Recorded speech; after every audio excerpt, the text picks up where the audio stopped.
వస్తున్నాడు అబ్బాయి వస్తున్నాడు. అరే అభిషేక్, మీతో ఇంకొక 1 డే సిరీస్ ఉంది, 3 మ్యాచ్ల సిరీస్. అది ఆడాలనా వద్దా? నువ్వు ఇట్లా కొడతా ఉంటే మేము ఇంకా వెళ్ళిపోతాం. ఏంద్రా కొట్టుడు స్వామి, నువ్వు దీన్ని ఐపీఎల్ అనుకుంటున్నావా లేకపోతే ఇంటర్నేషనల్ అనుకుంటున్నావా? అట్లా కొట్టేదంతా ఓన్లీ ఐపీఎల్ అనే. అక్కడ ఇంపాక్ట్ రూల్ ఉంది కాబట్టి అట్లా కొట్టవచ్చు. ఇది ఇంటర్నేషనల్, నువ్వైతే అట్లా ఆడకూడదు. అరే బట్లర్ బ్రో, నేను ఒకసారి కొట్టడం స్టార్ట్ చేసిన అంటే షేక్ ఆడిస్తా. వాంకేడే మొత్తం ఊగిపోయింది.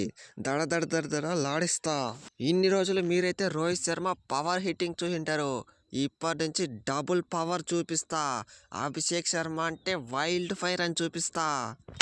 Okay my dear RCB fans, ఇప్పుడు మీ కడుపు చల్లబడ్డదా? సాల్ట్ గడ ఫామ్లో లేదు, సాల్ట్ గడ ఫామ్లో లేదని ఓ దబ్బుతున్నారు. ఈ మ్యాచ్లో 50 కొట్టి కంబ్యాక్ ఇచ్చిన. ఎట్లుంది ఈ సాల్ట్ గడి దెబ్బ?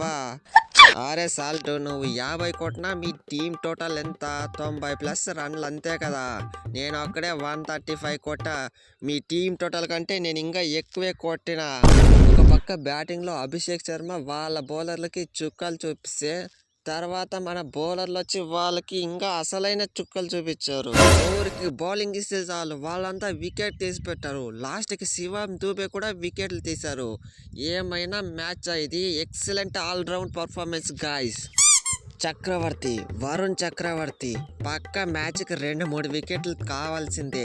సిరీస్ అయితే నాకు మొత్తము 10-15 వికెట్లు నా ఖాతాలో పడాల్సిందే. నేనైతే బాల్ చక్రం తిప్పినట్లు తిప్పి వదిలితే వికెట్లు బౌల్డ్ అవ్వాల్సిందే. వరుణ్ చక్రవర్తి గుర్తుపెట్టుకోండి. అరే బట్లరు, ఈ మ్యాచ్లో నాకు డౌట్ ఉంది. మన బ్యాట్స్మెన్లు వచ్చారు కదా, వచ్చిన ప్రతిోడు ఫస్ట్ బాల్కే అవుట్ అవుతూ ఉండరు.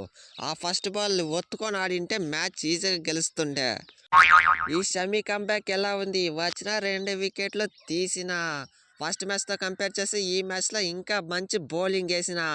ఇక చూసుకో, ఇంగ్లాండ్ 1 డే సిరీస్ ఉంది కదా, ఆ పాటకి ఫుల్ ఫామ్లోకి వచ్చేస్తా. తర్వాత ఛాంపియన్స్ ట్రోఫీనే చూసుకోండి. అది ఫ్రెండ్స్ వీడియో.